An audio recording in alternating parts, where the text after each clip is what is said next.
Welcome to The Cutting Edge with Dr. Lee Pierson and Dr. Robert Stubblefield. I'm Steve Richins, and we have our continued guest today, James Ellias, and the subject matter is what to think, thinking about what to.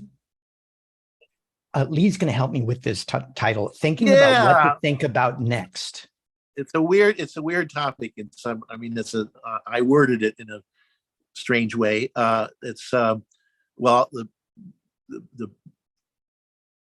part of the title is key concept thinking, how to think about what to think about next. Now, in reflecting on that title, it occurs to me that there's more than one interpretation that one could give to those words. Maybe there are several, but there's certainly a couple. And one of them is thinking about how to choose a new topic of thought. And that's a question, I would say, of values.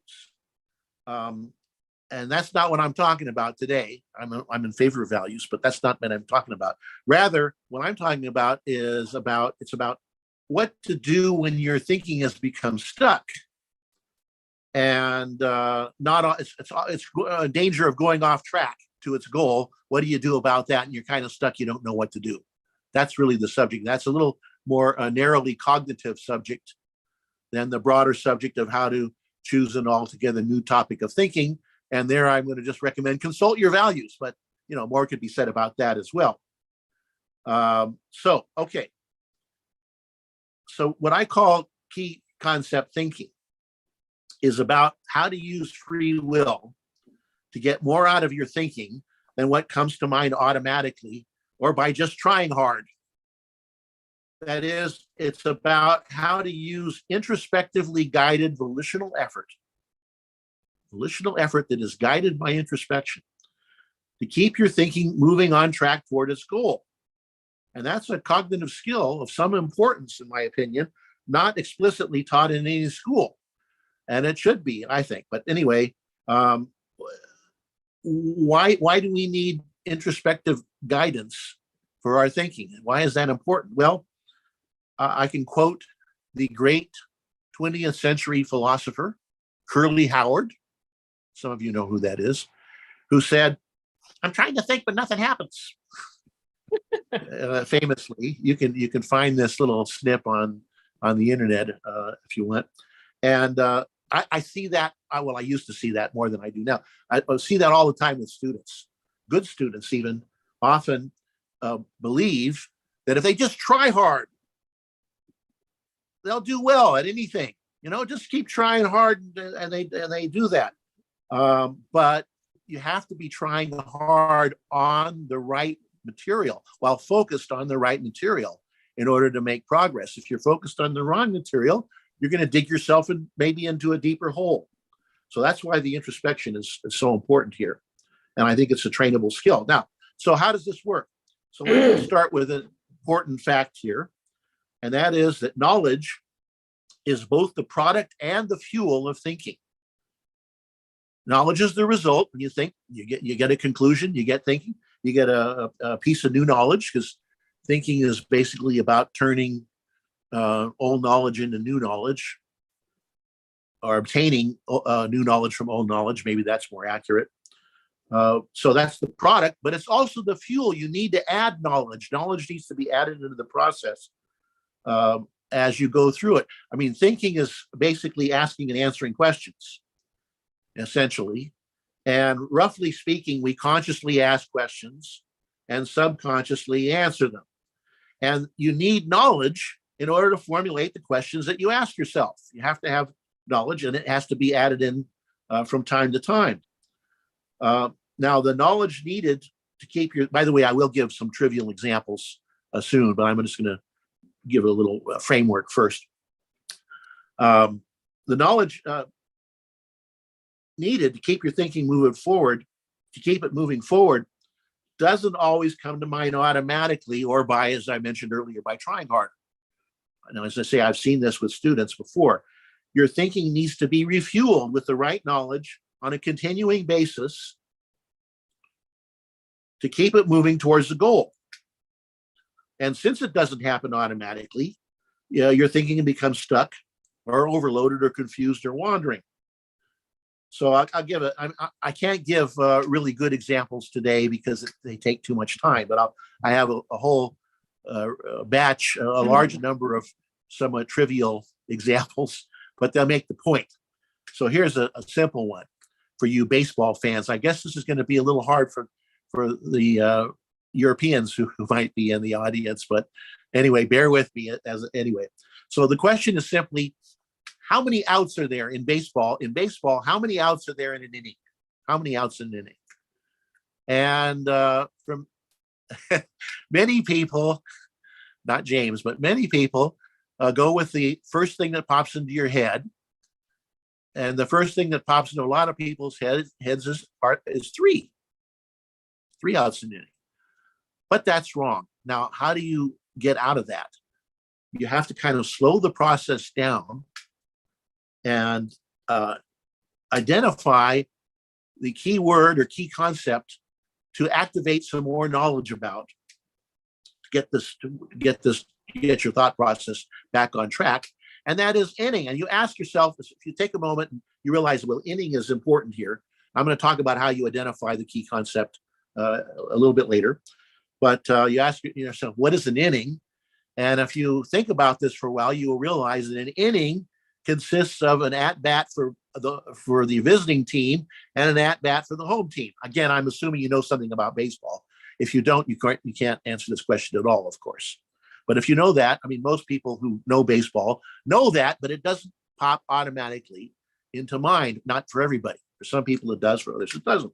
And once you realize that you're talking about an at-bat for the visiting team and for the home team, that's 3 outs each. So the correct answer is 6. Okay, just a little tricky question. I'll try one more along this. By the way, some of these questions I've basically stolen or borrowed from my own lectures, some of which are before previous lectures, some of which are on ARCUK, but I'm shameless, so I'll just borrow them as I feel I need them. So another question I want to ask you is, why is it true? No, let's see. How's the right way to ask this question?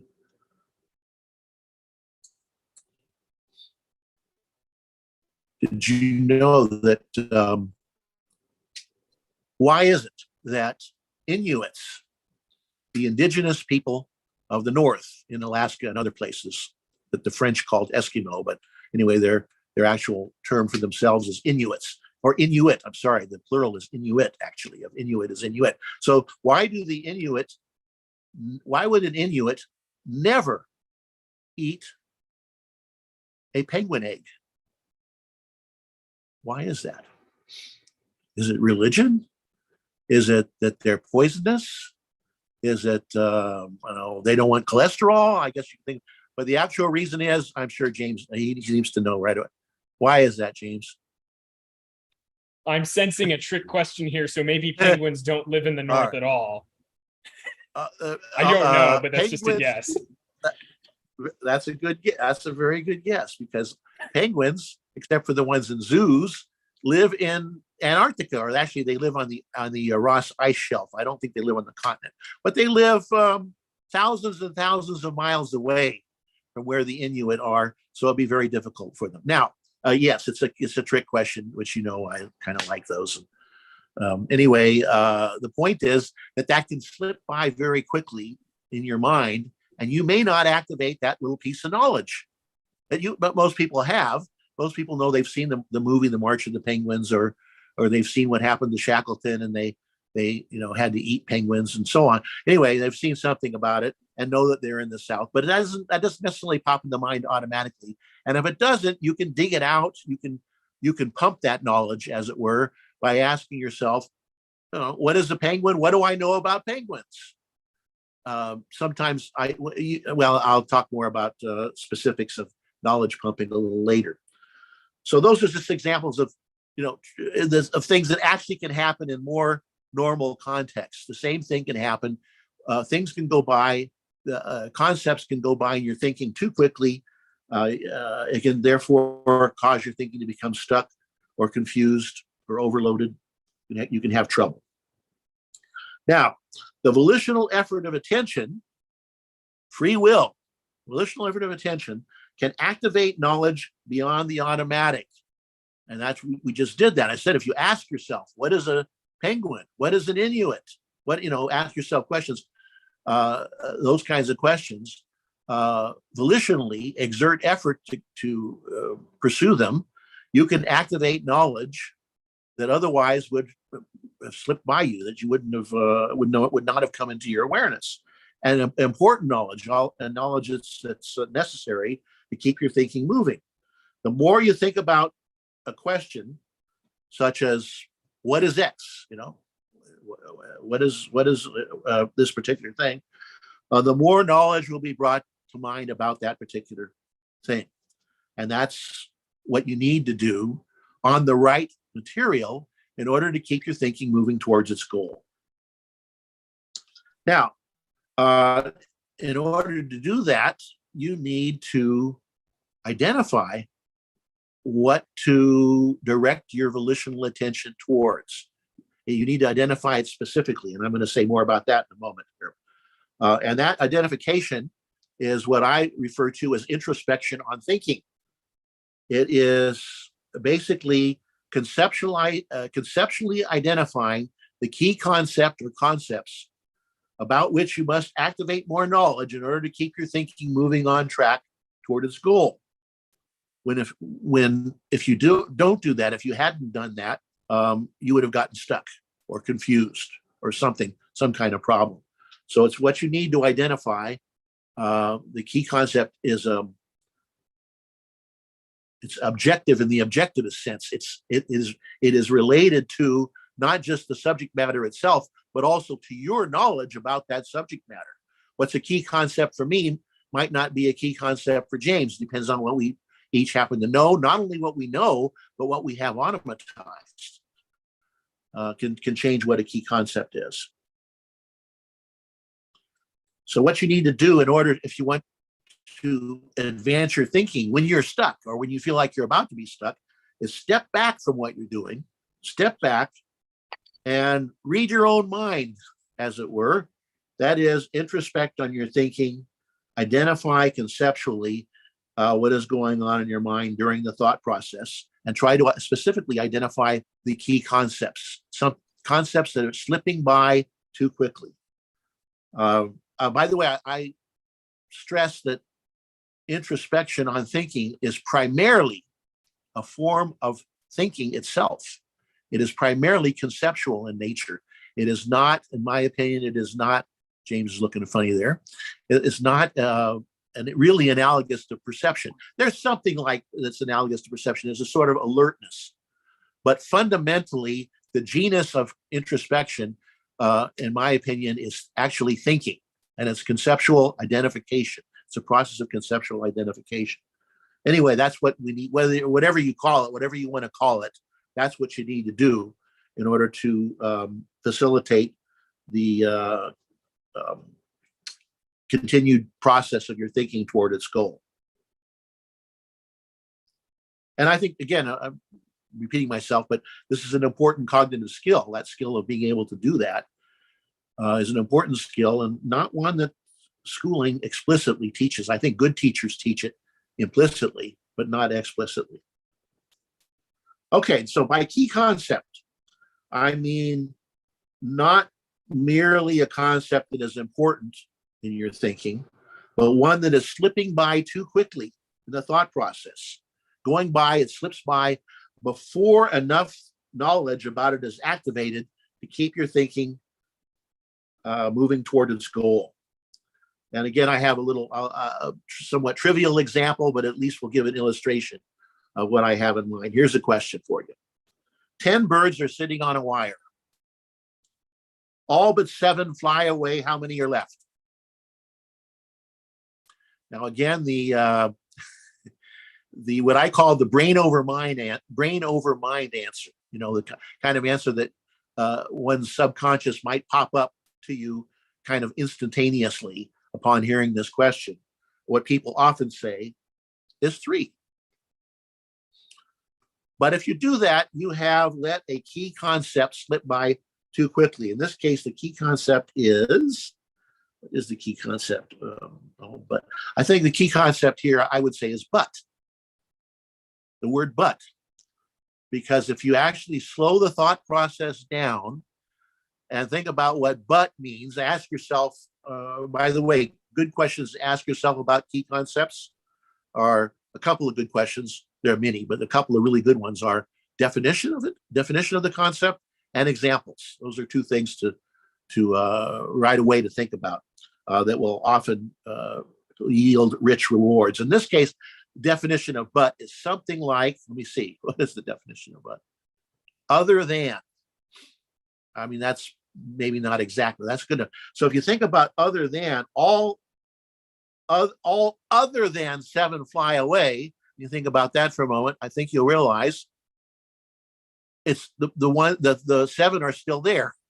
The other ones other than the 7 flew away, and there were 10 to begin with. So there are 3 that flew away, not 3 left.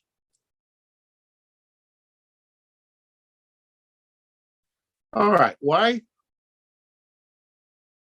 does the concept slip away too quickly? Why does that happen? I mean, it happens to most all of us, I think. And why must one focus very specifically on key concepts to make progress when you're stuck? Well, a lot of that has to do with the nature of automatization and the limits of consciousness as well. The fact that we can't think about everything at once, which is a related point. Automatization occurs because we can't think about everything, and we need to, think about some things and kind of work them out in advance, and then you can think about something else. Automatization occurs as an action, which can be either mental or physical. It can be a physical action or a mental action. Becomes, I'm going to,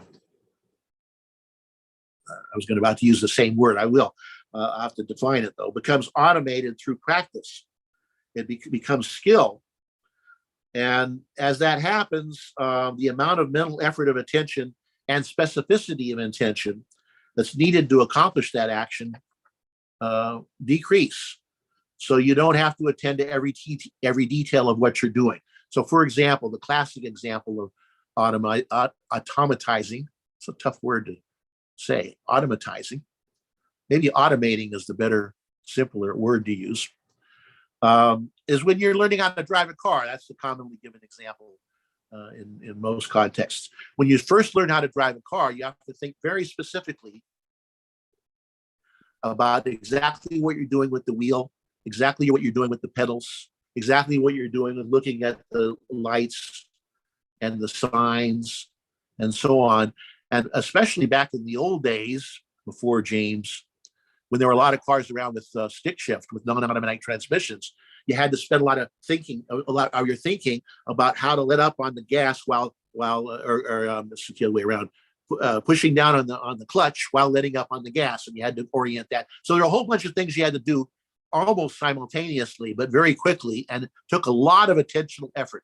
It takes a lot of attentional effort to do it when you're just learning to drive. But as you learn, over time, more and more things, the skill develops such that it takes only a very general intention to accomplish what took very, very specific intentions before. So now, once you've learned how to drive, James, you know how to drive?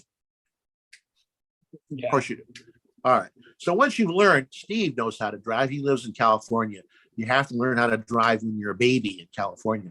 So anyway, once you learn how to drive, you just get in the car and you have in your mind where you want to go, and it pretty much happens almost all automatically. And you have to watch out because not everything that happens when you're driving has happened to you before. There may be some new things, and when new stuff comes up, you have to deal with that consciously.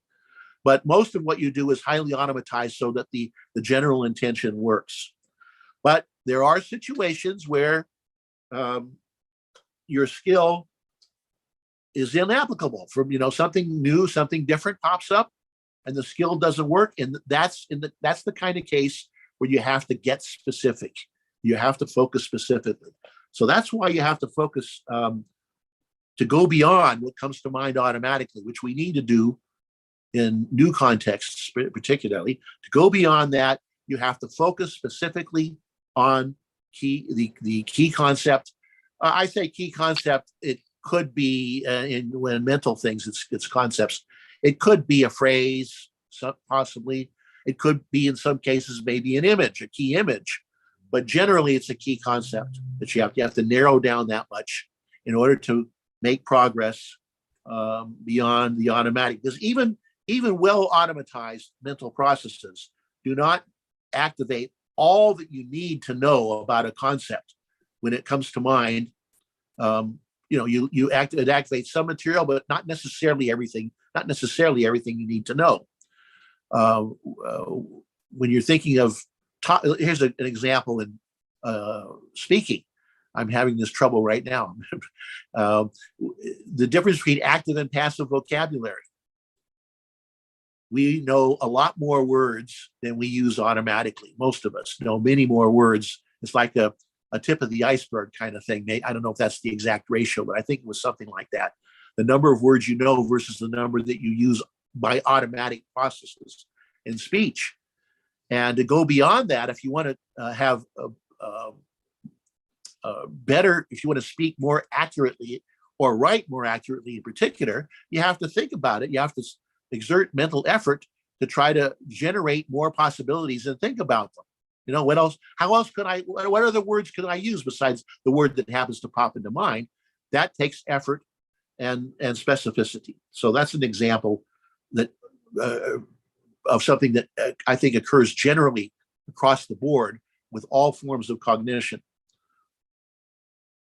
Automatized subconscious processes may or may not activate the particular knowledge that you need at a particular moment to keep your thought process moving toward its goal.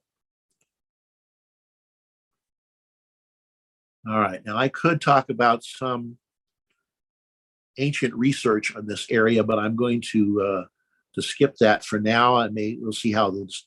I want to leave time for discussion here. So let me just say then that the basic purpose of what I call key concept thinking is to go beyond what comes to mind automatically by keeping your thought process supplied with the knowledge, refueling your thought process, activating the knowledge that it needs so that it can stay on track to the goal.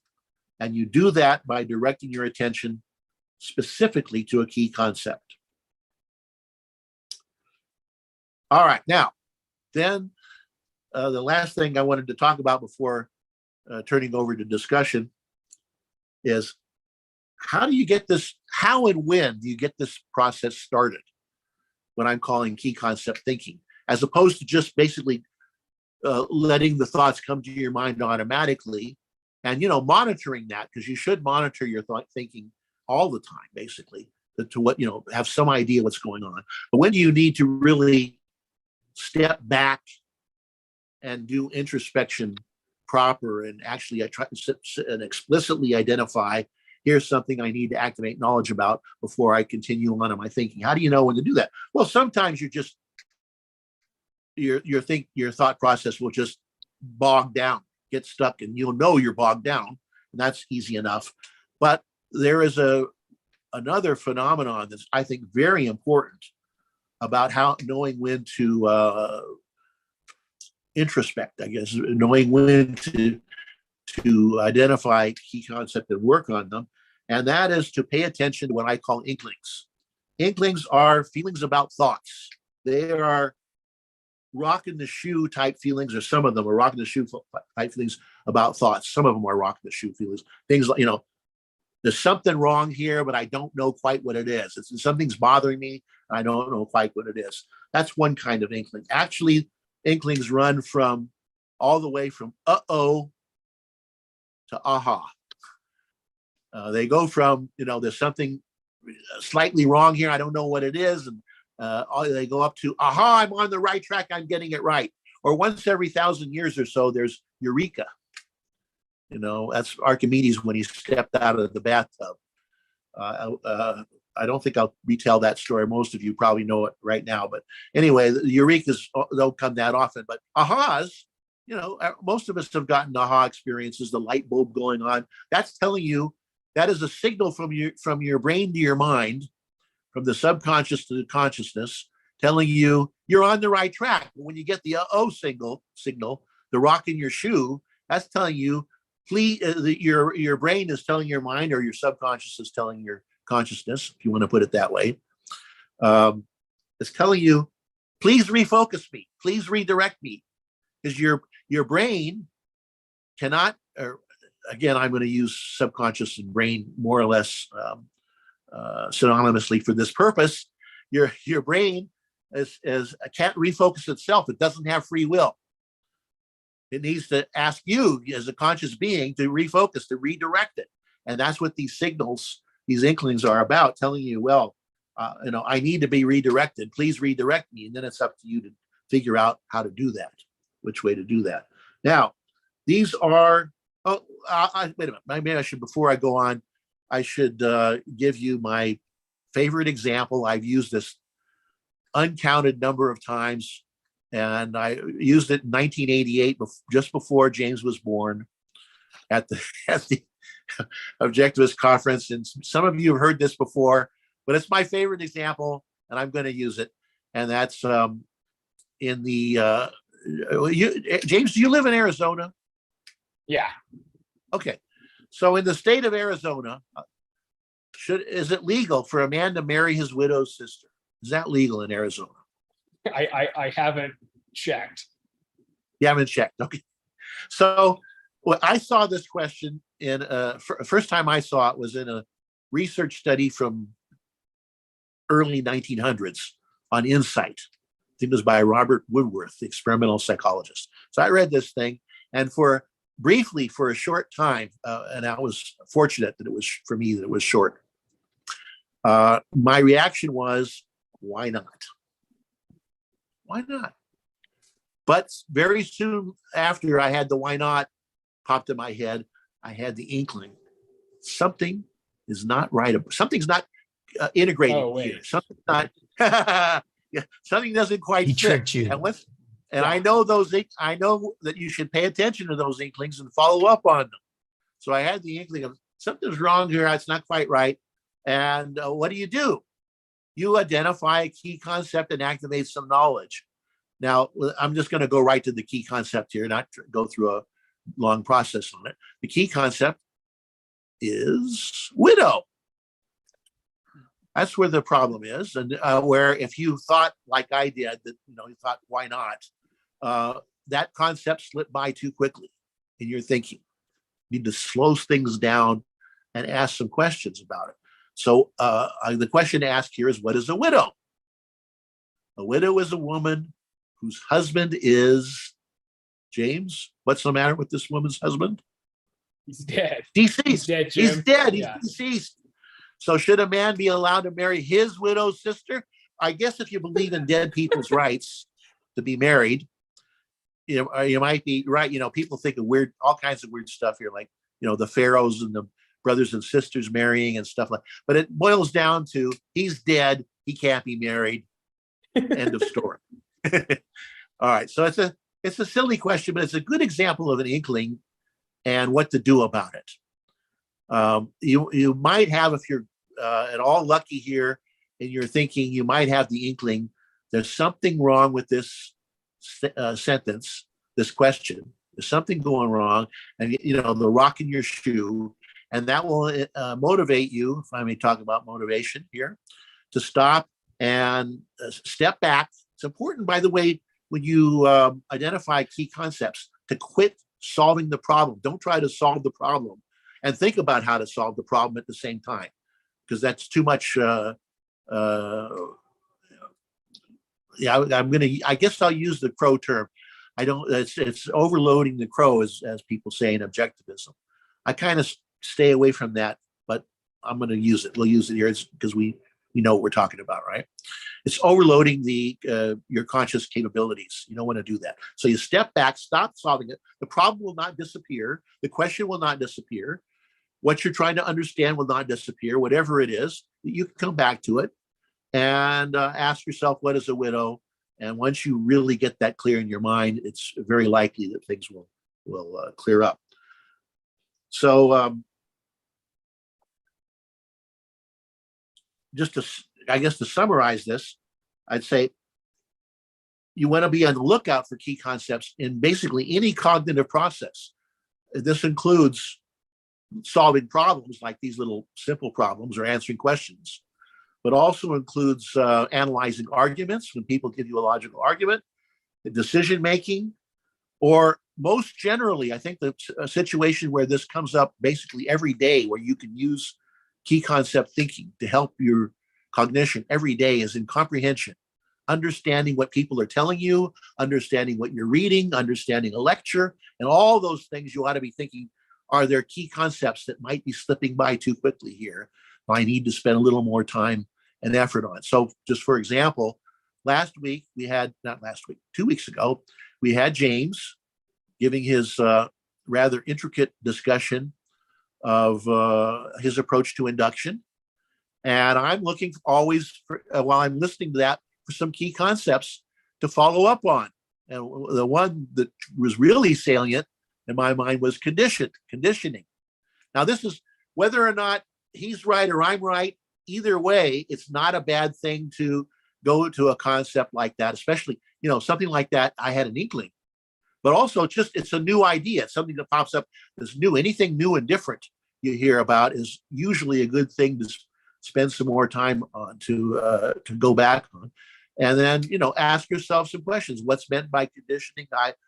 We still haven't quite hashed that out. Does it add something beyond what you can get by concepts such as causation, specifically sufficient causation? So that's another key concept. Another one that occurred to me that was worth looking at was spiraling, the idea of spiraling. Now, I don't even know if he brought that up, but it occurred to me that that's something that concept that needs further work. So sometimes you're looking for concepts that aren't even in the written material or discussion, but you want to identify some key concepts. That was those were a couple. What else did I? There was at least another one that I'm not thinking of at this moment. That was important. Oh well. Anyway, let me just read you something quickly before turning it over for discussion from Ayn Rand. And this, in my opinion, is the most important. This is my opinion, but the most important thing that Ayn Rand wrote that she did not herself publish, because this was not published in her lifetime. It came up in the book Journals of Ayn Rand. And this was a little piece of paper that was clipped together with others with a paper clip, something like that, these little papers. And this one, she says, I'm just going to read the part of this, but you can read the whole thing in the Journals of Ayn Rand. And she says, an out of focus, quote unquote, state may be a state of rushing past everything psychoepistemologically, that's in parenthesis, rushing past everything. An out of focus state may be a state of rushing past everything, while focus requires slowness. And here she inserts a question mark in parenthesis after that. So it was something I think she wanted to think about further. I would like to erase the question mark here and just say, that's true. She says, think this over, it has many implications. And that's certainly, in my opinion, quite true. That's the idea here is what I've been expressing as key concepts slip by too quickly in people's thinking, often slip by too quickly. And whereas focus requires slowness. But you have to be slow. The slowness we're talking about has to be at the right time. You can't spend your whole life going really slow over everything you do. Or when you get up in the morning, you won't get past brushing your teeth and tying your shoes. You got to turn some things over to automatization. A lot of stuff has to be turned over to automatization, but not everything. And the key to identifying when to slow down and when not to is what I'm calling introspection on thinking, to identify the key concepts, and especially paying attention to and following up on inklings. That's my kind of my summary advice: is pay attention to and follow up on inklings, feelings about thoughts, which are not infallible indicators of anything, but they give you a direction. And of course, they are emotions or feelings, and they're in the general category, I would say, of emotion. So I guess you could, I don't know if James wants to do this or not, you could accuse me of being a whim worshiper. Right. I know you talked about whim, but I don't think these are whims, because these are the feelings that you have, particularly if it's a field that you know something about, it's an area that you have knowledge. Those feelings have a basis in your knowledge. They're not just out of nowhere, whimsical feelings out of nowhere. So for that reason, I think it's perfectly appropriate to identify them, follow up. So you follow up on them. You don't necessarily believe them exactly. You don't necessarily believe that you've identified truth, but it gives you a direction. So I guess, let me see. I think another reason the can't possibly be a whim is that a whim is something that you don't care to find the reason for. Good point. You're not even, when you're people that act on whim don't want to know where it comes from. Right. And the whole point of an inkling is kind of to investigate where it comes from and go beyond that. So that's a very good addition, Bob. Thank you. All right. So what do you think, James, about motivating a thought process? You see why I think inklings are important? I think actually it's otherwise you almost get caught. You could get caught in what amounts to an infinite regress of thinking about how to think and finding evidence for that. And then you got to find evidence for that and so on. So it gives you a starting point. Yeah. You want to comment there? It doesn't cause an infinite regress, but here's what I'll say. So,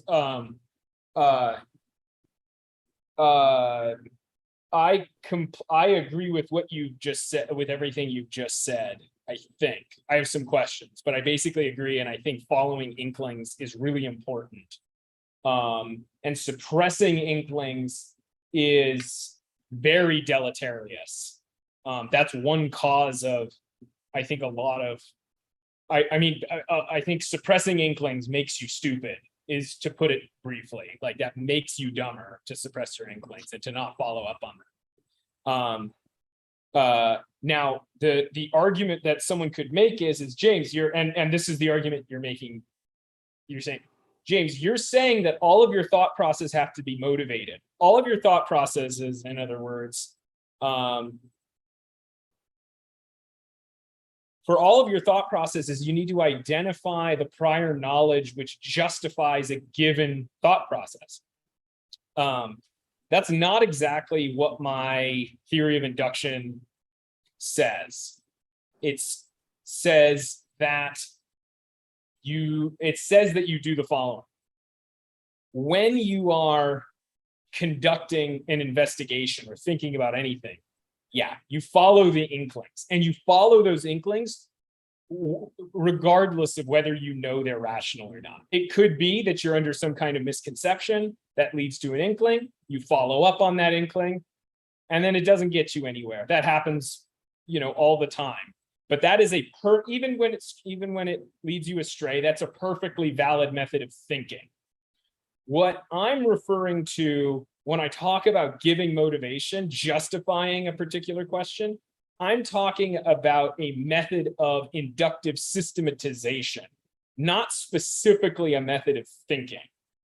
So the way that you would apply both of our theories is, during the actual thinking, during the investigation, you follow your inklings, just as you advise.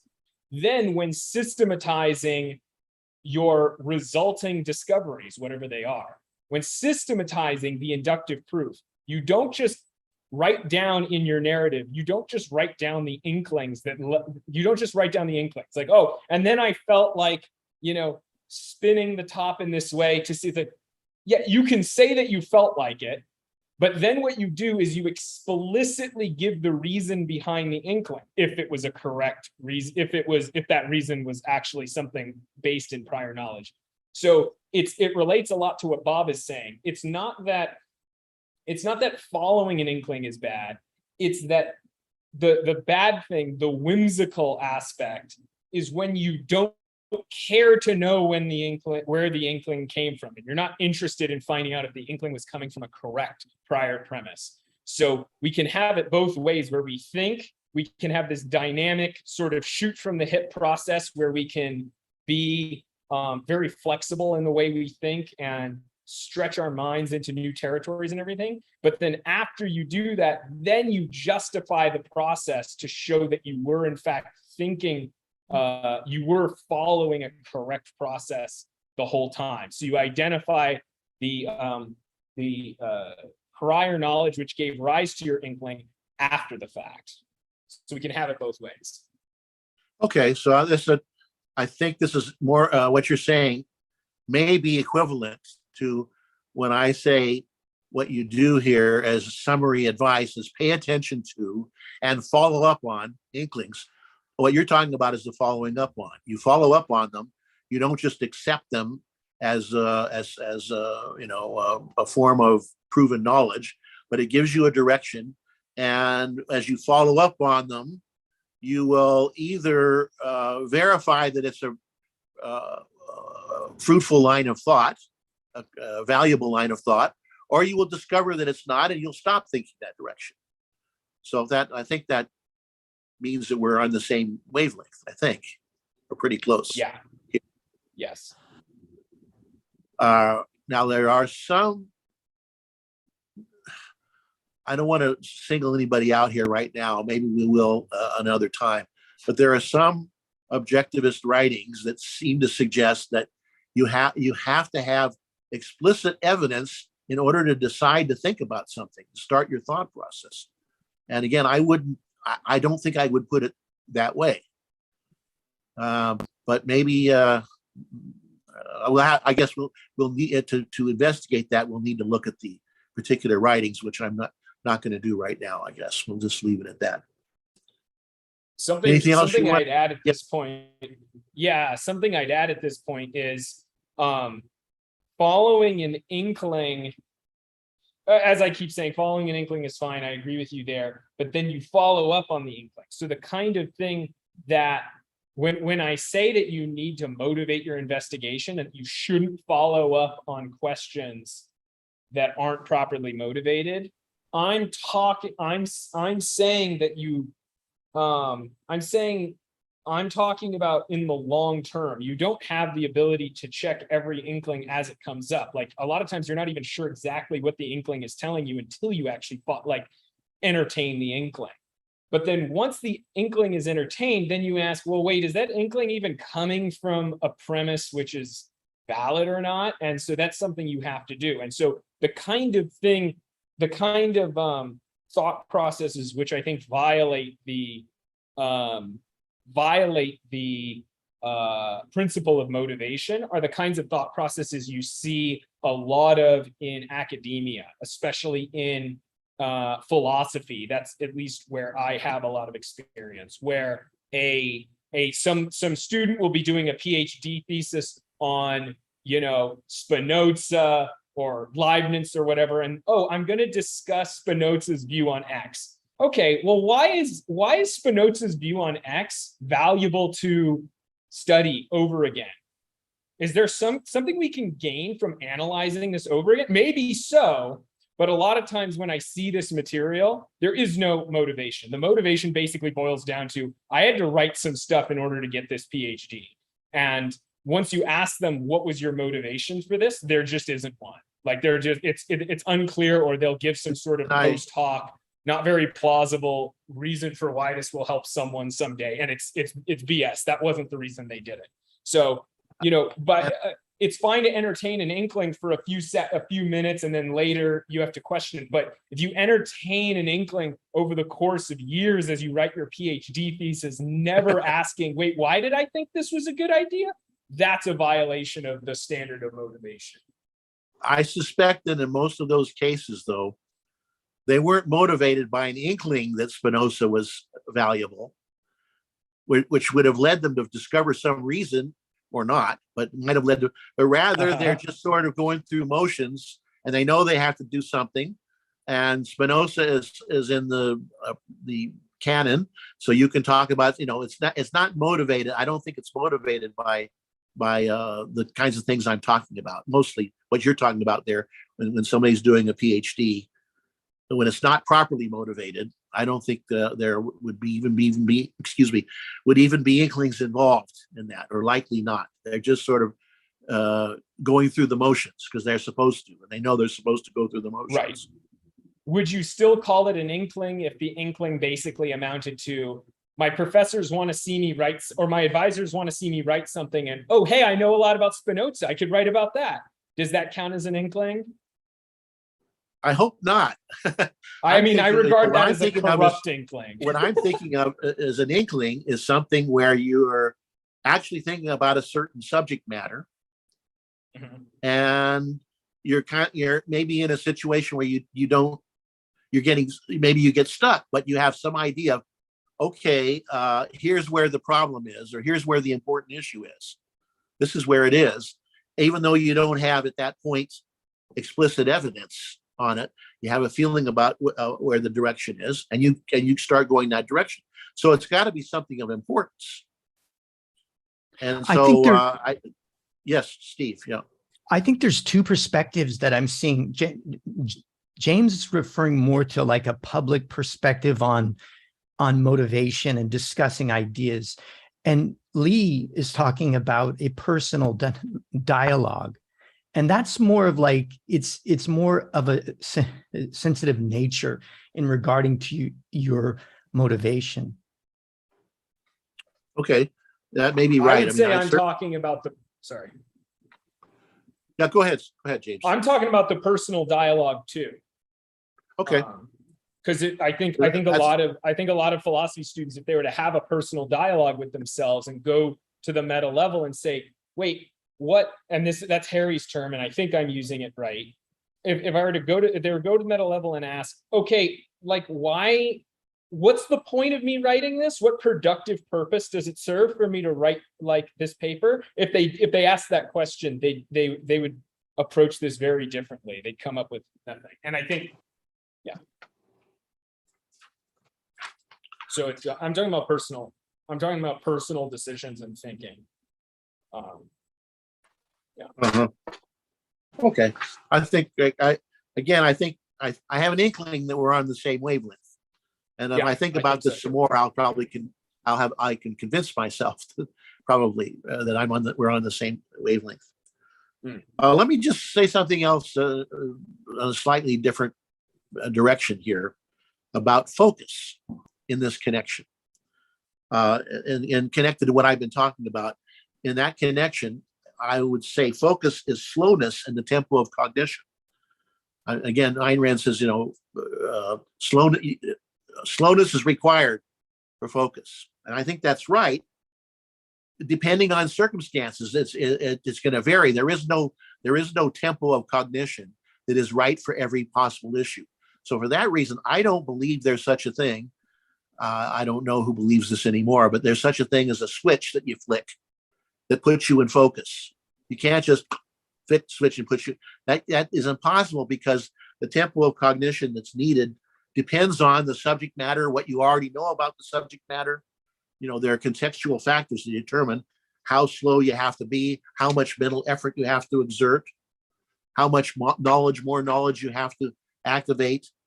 But a state of focus is when you are activating the appropriate knowledge that you need to keep your thought process going.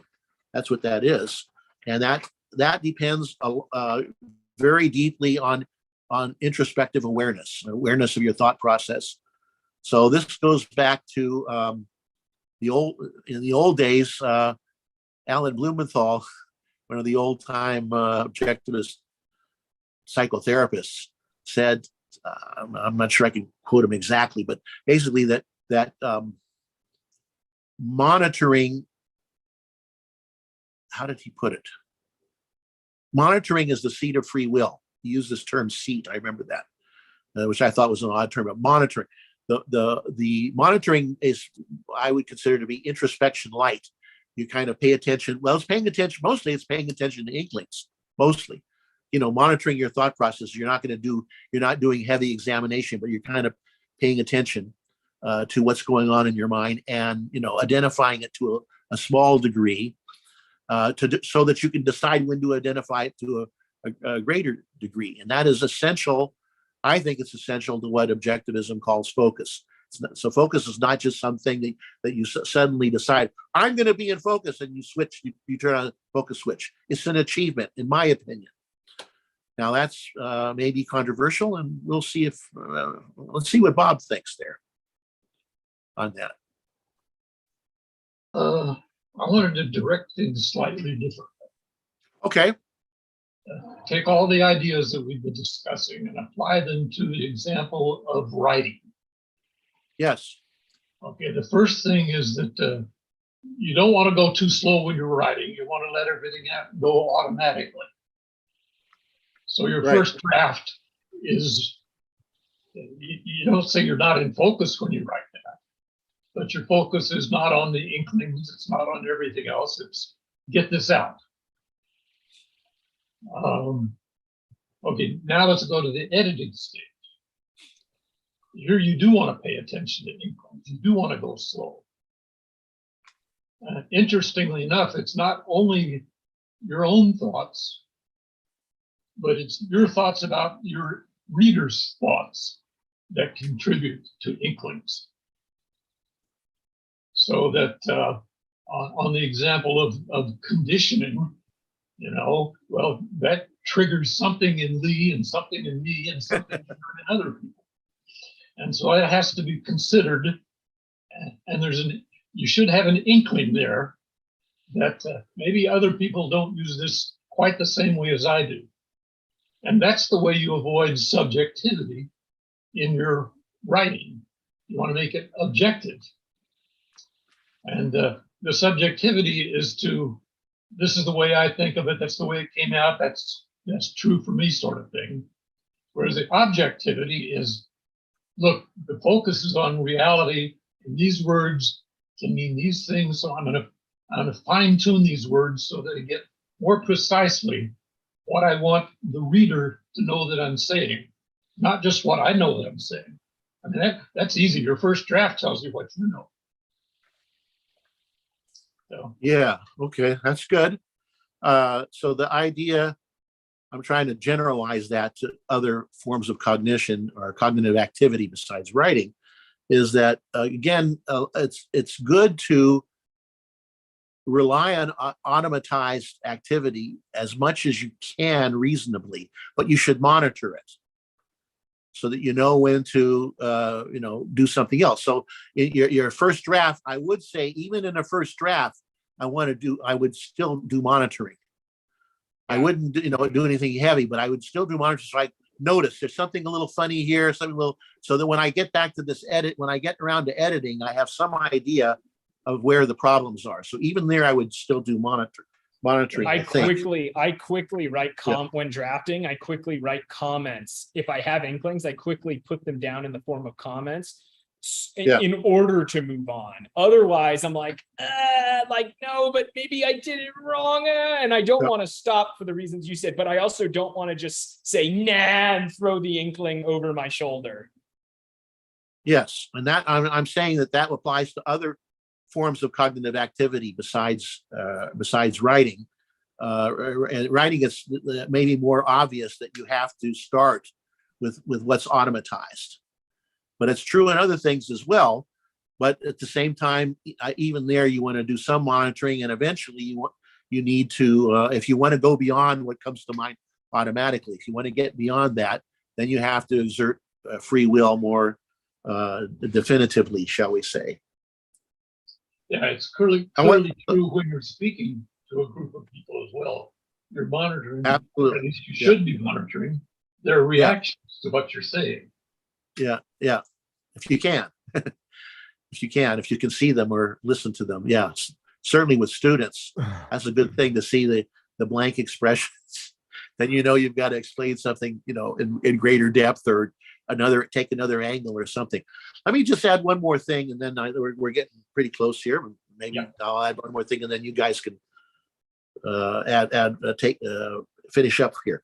Why am I emphasizing key concepts as the thing to get specific on? I think you can get specific on phrases, say, or other things, but it's typically key concepts that you want to get specific on. And the reason is illustrated by the infamous saying of, at least this is pretty famous to me. You guys have probably heard it as well. The infamous saying of the bank robber Willie Sutton, a famous, infamous, notorious bank robber, was asked, "Why do you rob banks?" And he said, "That's where the money is. That's where the money is." So, which is, hilarious, I guess. Anyway, why does one get specific on concepts? Because that's where the knowledge is. Knowledge is stored, as Ayn Rand put it, in file folders that are labeled conceptually. So you go to your concept and there's going to be relevant knowledge relevant to that concept is going to be stored along with that concept. And when you ask, what is an X, you're getting more of that knowledge. You'll get more of that specific knowledge. And that's the knowledge you need, the relevant knowledge you need in the thought process. So that's why I emphasize in particular going to that level. And see, that's what free will does, is it pumps knowledge, activates knowledge. When you exert mental effort, the result of mental effort is to pump more knowledge from the conceptual file folder than you would get automatically. That's what it does for you. And that is a crucial function. So I guess we're just about. I have a very important question though. Yes, go for it. Yeah. What do you advise focusing on? Or to put the question a different way, what is it that makes a concept key in this context? Well, it's got to be important to the thought process. Something that matters to the thought process, obviously. Mm-hmm. But also the defining characteristic is that it has slipped by too quickly in your thinking. That it went by, and some knowledge was maybe some knowledge, maybe nothing, maybe it's some key concepts you don't even notice, that at all. You don't even think about it at all. But it went by in your thinking, and the important thing is it went by too quickly to activate all the knowledge you needed about it to make your thinking move forward. That you need to activate more knowledge. That's what defines it. Now, how do you know? Well, you don't know for sure, but you have inklings, and there are many indicators of what a key concept might be. I have only mentioned some of them. I have to illustrate everything. I need more complex examples. But basically, inklings are the first thing to go for. And then you also, anything that's new and different in exposition. When you're listening to somebody and some word pops up that you didn't see before, seems to come out of nowhere, that is very likely to be a key concept. There's very likely information about that further information you need to activate. And there are other things besides that, but that's the idea, is that there are concepts about which you need to activate more knowledge to keep your thinking moving towards its goal. That's the basic idea. And the spiral, and the fact that knowledge is a product and it's also the fuel. And so that's just a general kind of what gets me going. When I hear a key concept, to me, it's something that has to do with my productive purpose, mostly. Certainly. Or a life. I'm sorry, go ahead. Skill. No, go ahead. So yeah, that's right. And spiraling is important because when you activate knowledge, that pushes your thought process forward, but there are going to be new key concepts that result from that. And it's a cycle, but it's not a circular cycle. It's a spiraling cycle that eventually leads you to the conclusion you want, but it takes time and effort. I think we've just about made it to time to go to Clubhouse. Is that right? Steve, you're the one who's going to take responsibility for ending. And I know Daniel wants us to end. So how do you, I still don't know how to do that, but you do it, don't you, Steve? Okay, well, thank you for being on the cutting edge with our group of fine individuals here. So we'll see you next fortnight. Thanks, Steve. Thanks.